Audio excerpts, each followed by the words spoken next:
For this section, we're going to be talking about inverse functions of our our six trig functions: sine, cosine, tangent, cosecant, secant, cotangent.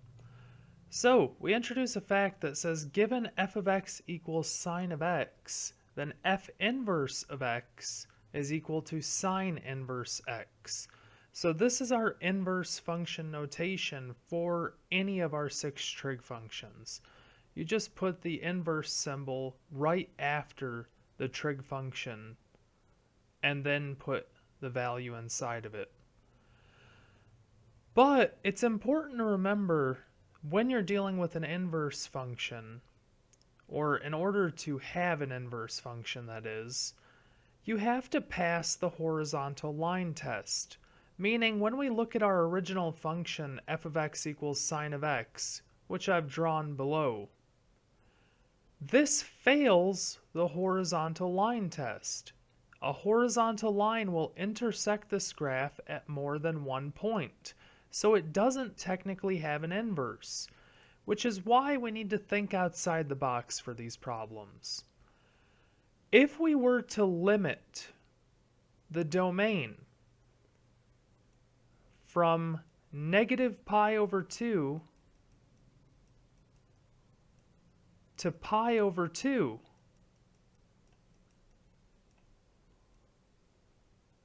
then we would only have a graph like so.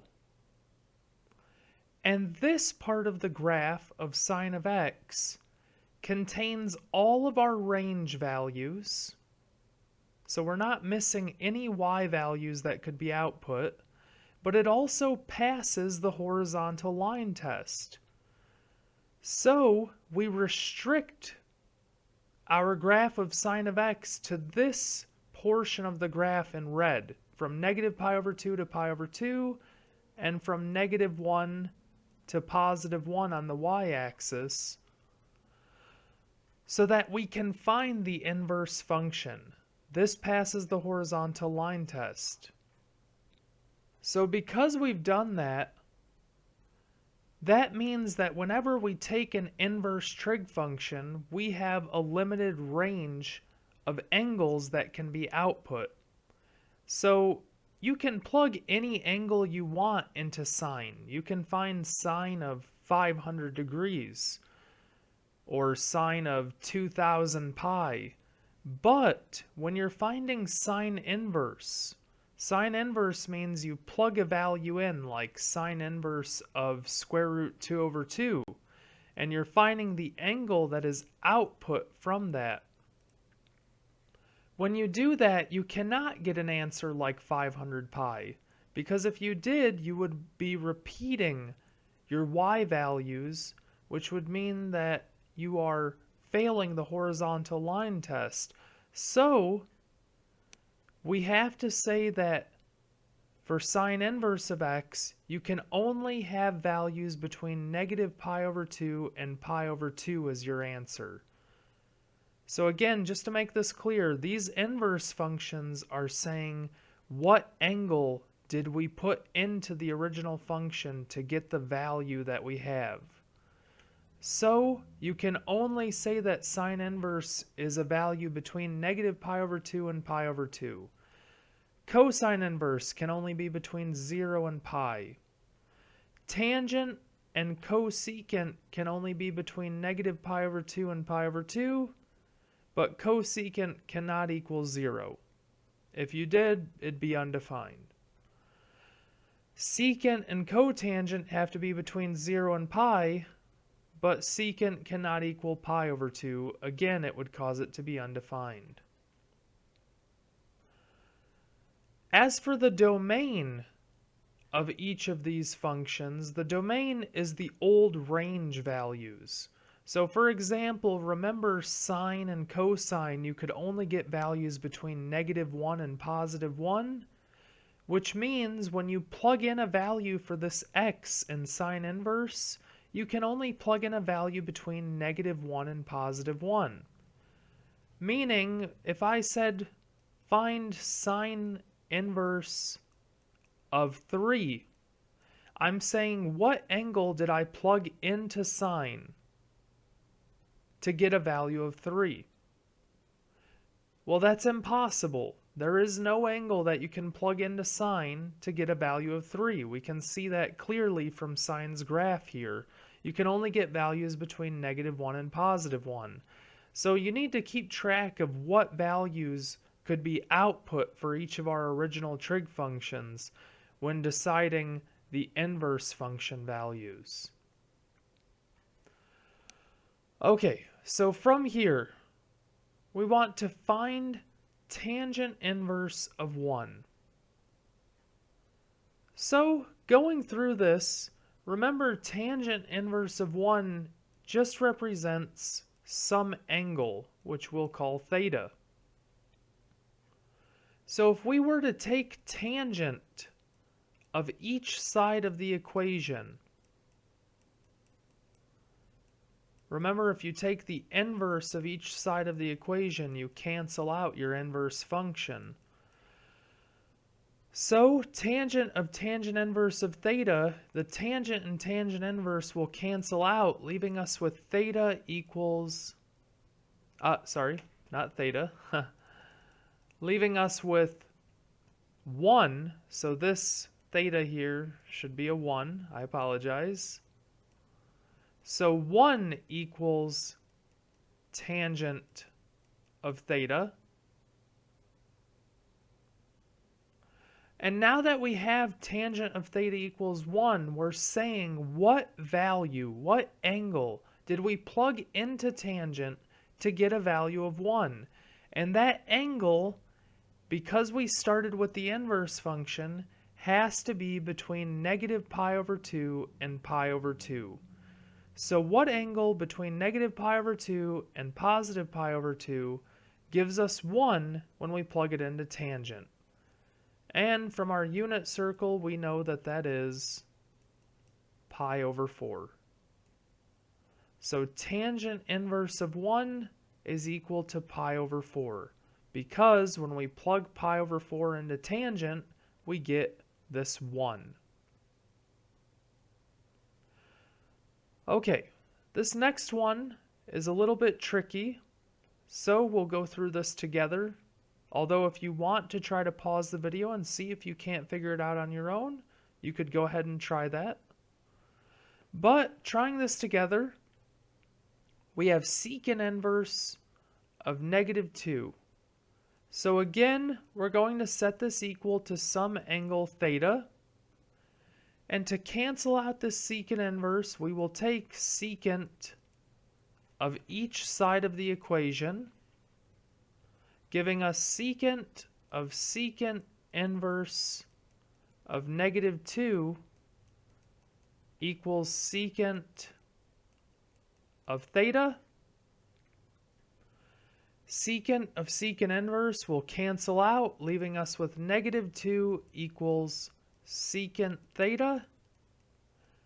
And while we could solve this from here, it's easier for us to deal with sine, cosine, and tangent.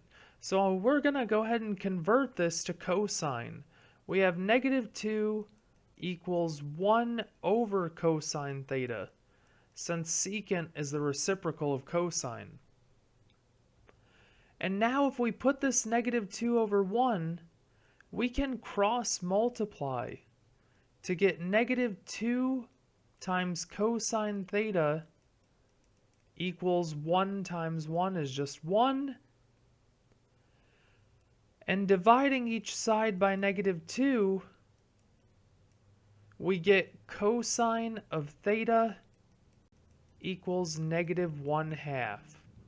So what value did we plug in to cosine to get a -1/2? And that value has to be between 0 and pi. So we know to get a 1/2 when you plug something into cosine, you have to deal with π/3. But to get it to be negative, the angle has to be in quadrant 2 or in quadrant 3. Those are the only two quadrants where cosine is negative. So, we have to deal with quadrant 1 or quadrant 2 for cosine inverse or secant inverse. So we know we're going to have to deal with quadrant 2 here. Quadrant 3 won't work because it doesn't fit secant inverse's 0 to pi restriction. So, to summarize all this, we found that the angle has to be something involving pi over 3 to get cosine of theta equals negative 1/2. But now from here, because we know that that angle has to be in quadrant 2, in other words, we are finding the reference angle of pi over 3 in quadrant 2. The only other angle with a denominator of 3 in quadrant 2 is 2 pi over 3. And this is one of the nice things about working with radians. We can very quickly find a reference angle in another quadrant by just noticing what denominator we have. So secant inverse of negative 2 is 2 pi over 3. Okay, continuing on with this, we now have the following triangle. We have the angle theta, the angle alpha, it's a right triangle, and a side of 3 and a hypotenuse of 6. We want to find theta in radians. So given this theta, what do we know about it? Well, we know its opposite side has a value of 3 and the hypotenuse has a value of 6. Given the opposite and hypotenuse, that means we must be dealing with sine of this angle theta.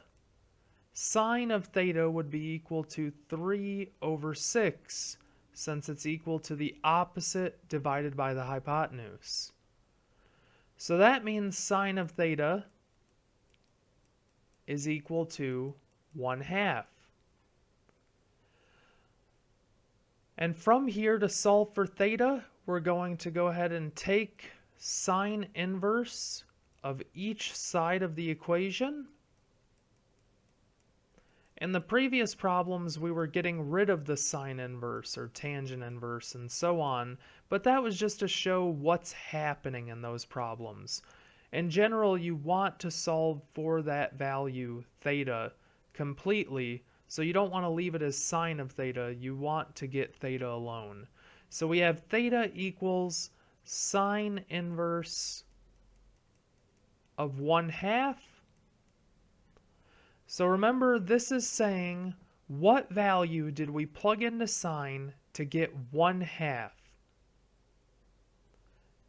That would mean theta has to be pi over 6, or 30 degrees, but since the answer has to be in radians, we put pi over 6.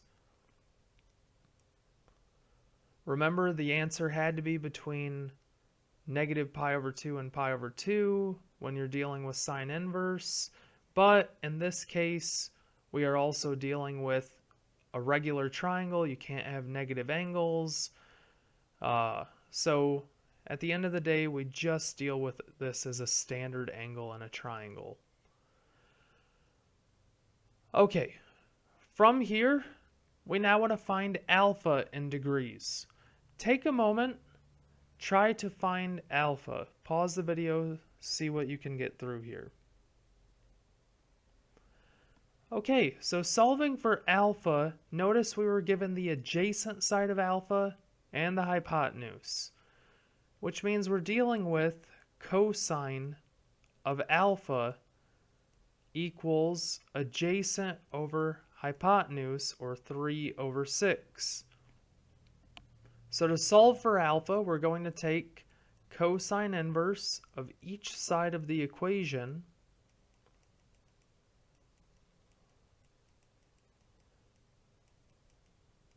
and when we do this, cosine inverse of cosine alpha will just give us alpha equals cosine inverse of 1/2.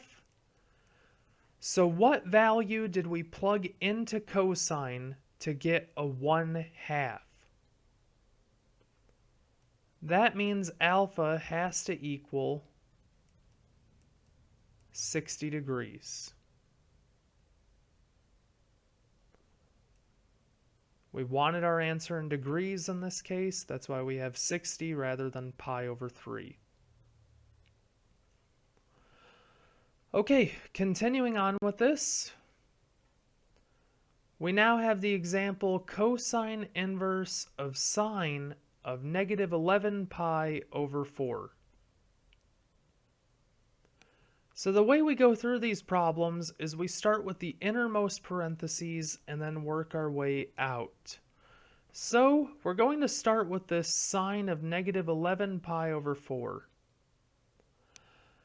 To solve this, the first thing we should do is go ahead and find a smaller reference angle, something closer to the range of 0 to 2 pi, since that's how we normally work with our unit circles.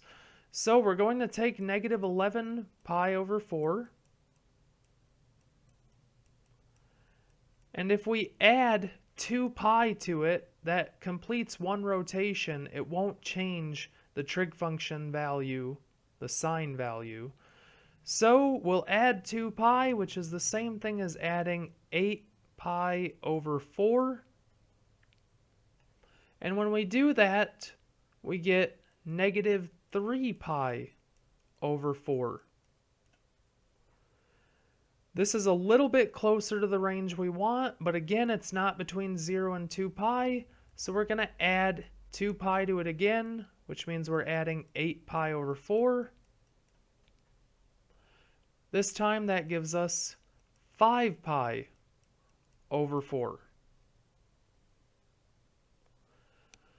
So this 5 pi over 4, we have sine of 5 pi over 4 now, rather than sine of negative 11 pi over 4.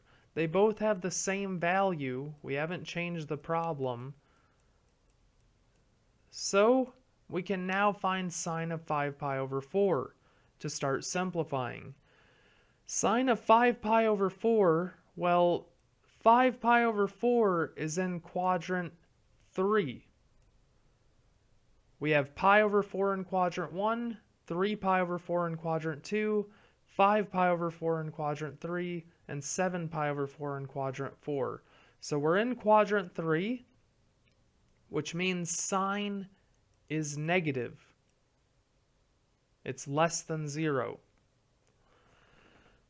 So if we were to find just sine of pi over 4, meaning we ignore the 5 there, sine of pi over 4 is the square root of 2 over 2, and because the angle is in quadrant 3, sine is negative. So again, this is one of the many reasons why it's always nice to work with radians when we're dealing with these trig functions. We can essentially just ignore everything but the denominator, and then just use reference angles from there. So this problem now becomes cosine inverse of negative square root 2 over 2. So remember, cosine inverse has to be between 0 and pi.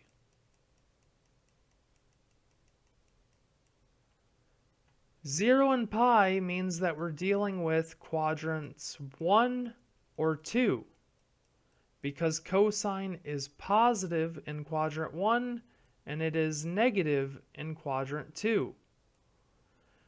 So since we have a negative value, that means we are in quadrant 2. Our angle is in quadrant 2. So let's ignore the negative for a moment, because we know immediately that that's just telling us we're in quadrant 2. What's cosine inverse of the square root of 2 over 2? What angle are we dealing with? Well, that's pi over 4. If we plug pi over 4 into cosine, we get square root 2 over 2. But now we know that that angle has to be in quadrant 2. So what angle in quadrant 2 has a denominator of 4 and is one of our major angles that we deal with? Well, it's 3 pi over 4. So cosine inverse of sine of negative 11 pi over 4 is 3 pi over 4. Continuing on from here, we have a fact that says to find sine inverse of sine of x, cosine inverse cosine x, tangent inverse tangent x, and so on. We can't just cancel out the sine inverse and the sine, because there's a chance that the angle might be in a different quadrant than the angle we started with. So our method says we have to find the reference angle for x that fits the inverse function's range. So for instance, sine inverse has to be between negative pi over 2 and pi over 2. But we also have to keep track of the sine based on the original angle's quadrant. So we need to make sure that if the angle started in quadrant 3, for instance, then that means sine would have to be negative. So when we find the inverse function, we need to make sure that we choose our value to be between negative pi over 2 and 0, rather than 0 and pi over 2, because we need the negative value for sine. So let's go ahead and show a couple of examples with this. We want to find tangent inverse of tangent of 11 pi over 9. So to find this, the first thing that we should note here is what quadrant we're in. 11 pi over 9 would mean that we are just a little bit past pi. So that means we are in quadrant 3. Because we're in quadrant 3, tangent has to be positive. So remember, tangent inverse, we said, has to be between negative pi over 2 and pi over 2. So if tangent has to be positive based on the quadrant we just found here, then that means that really we know for sure the angle has to be between 0 and pi over 2, because negative pi over 2 and 0 would put us in quadrant 4 where tangent is negative, but 0 to pi over 2 would put us in quadrant 1 where tangent is positive. So that tells us we need to find a reference angle to 11 pi over 9 between 0 and pi over 2. And that's actually a pretty quick task. All we have to do is take 11 pi over 9, and remember that since it's in quadrant 3, to find the reference angle you just subtract pi. And when you subtract pi, you get 9 pi over 9, if we convert pi to have a least common denominator with 9. So 11 pi over 9 minus 9 pi over 9 gives us 2 pi over 9, meaning tangent inverse of tangent of 11 pi over 9 is just 2 pi over 9. Okay, now take a moment. Try to do the same thing with sine inverse of sine of 7 pi over 4. Use this same method that we just did here. Okay, so trying this together, remember, first thing we want to do, make note of our quadrant. 7 pi over 4 is just a little bit less than 2 pi, but also greater than 3 pi over 2. That means it's in quadrant 4. And in quadrant 4, sine is going to be negative. It's less than 0. So that tells us that because sine inverse of x has to be between pi over 2 and negative pi over 2, and because sine is negative based on this quadrant, then that tells us we are dealing with a value between negative pi over 2 and 0. If we picked between 0 and pi over 2, we'd be dealing with a positive sine value, which we're not in this case. So we need the reference angle for 7 pi over 4 between negative pi over 2 and 0. Well, we can quickly just find the reference angle to 7 pi over 4 first. In quadrant 1, all we have to do is take 2 pi and subtract 7 pi over 4. Remember, that's always the case for reference angles in quadrant 4. 2 pi is the same thing as 8 pi over 4 minus 7 pi over 4. And when we subtract these, we get pi over 4. But remember, this would give us a positive sine value. We need the negative sine value because we were in quadrant 4. So what's the reference angle to pi over 4 between negative pi over 2 and 0? Well, funny enough, it's just negative pi over 4. We just make the angle negative. And that's it. Sine inverse of sine of 7 pi over 4 is negative pi over 4. Okay, continuing on from here, we now want to introduce a way to convert these trig functions to algebraic form. This is very useful in Calc 2 when you're using trig substitution. So we have tangent of theta is equal to some value u. And what we can do with this is say tangent of theta is equal to u over 1. We haven't changed the problem, we've just converted it to a fraction. And now with this, while 1 always has to be positive 1, u, we don't know if u is greater than 0 or if u is less than 0. But because we know we have these two cases where u is positive or u is negative and 1 is always positive, and we're dealing with tangent of some angle theta is equal to u over 1, then we could construct a couple of triangles based off of this. The first triangle, we have tangent of theta equals u over 1, where u is positive.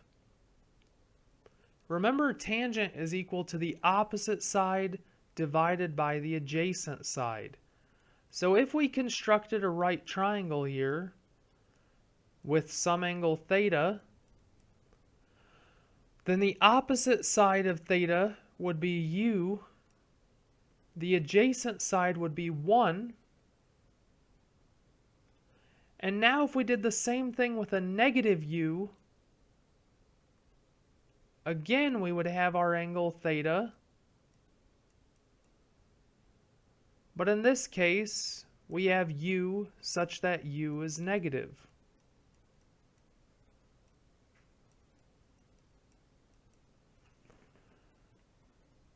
And now with this, how does this help us? Well, we can find the hypotenuse.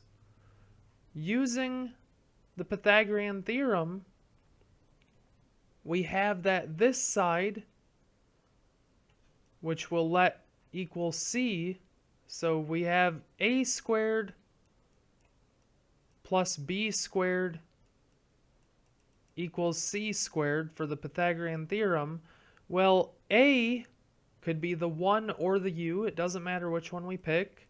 So we have 1 squared plus u squared equals c squared, our hypotenuse value, which gives us 1 plus u squared equals c squared. And if we take the square root of each side, we have c equals plus or minus the square root of u squared plus 1, just ordering it by exponent. And now from here, we know that a hypotenuse always has to be positive, so our hypotenuse is just positive u squared plus 1.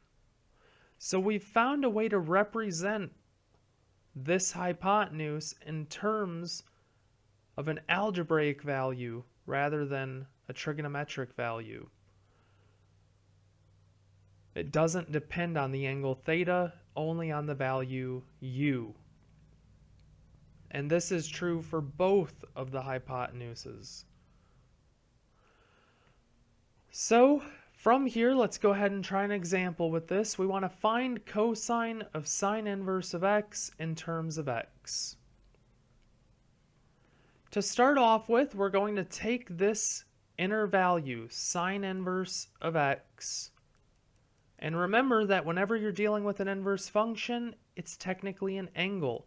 So we'll call this our angle theta. Now let's go ahead and get rid of the inverse function by taking sine of each side of the equation. So we have sine of sine inverse of x equals sine of theta, which gives us x equals sine of theta, or sine of theta equals x, either way. And now that we have this, we can construct a triangle by simply putting x over 1, just like we put this u over 1. When we do, we have two triangles that can come about here. Just like with tangent,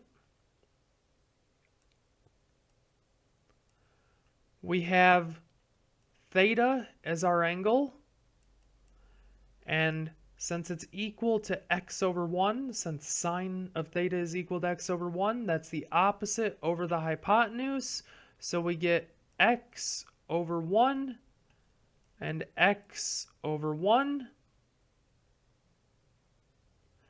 And from here, we can now solve for this third side. So, solving it, we get a squared plus b squared equals c squared. And with that, we plug in our values. We have x squared plus our value that we're solving for. We'll go ahead and call that b. So x squared plus b squared equals 1 squared. Solving for b from here, we'll subtract x squared from each side, which gives us b squared equals 1 minus x squared.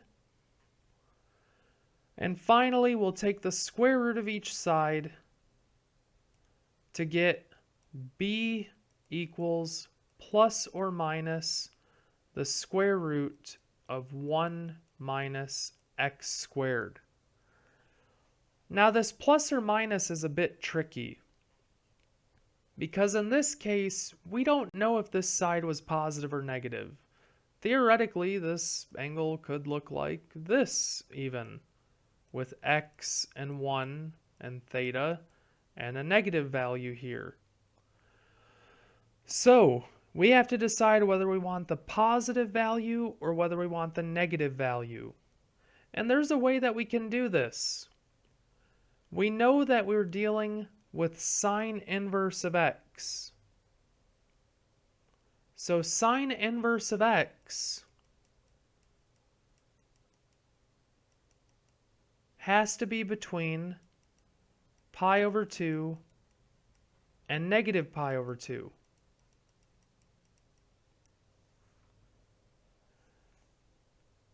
And now with this, we have that it must be a positive value here because we're in quadrants 1 and 4. Why does it have to be a positive value? So let me go through this. Since sine inverse of x has to be between negative pi over 2 and pi over 2, it means this triangle was never possible. So we drew these two triangles because we had sine inverse to start off with. The value had to be between negative pi over 2 and pi over 2, meaning only these two quadrants were possible. And now that we have that to be true, what do we know about cosine in these two quadrants? Well, in quadrant 1 and in quadrant 4, the two quadrants we're dealing with here, cosine of any angle theta is greater than 0. And because it's positive, then that means this side has to be positive, because cosine of this angle theta or this angle theta is equal to the adjacent over the hypotenuse. Since the hypotenuse is positive, since cosine has to be positive, then that means this side must be positive. If this side were negative, then that would make cosine negative, which is impossible. So we know we need the positive answer here.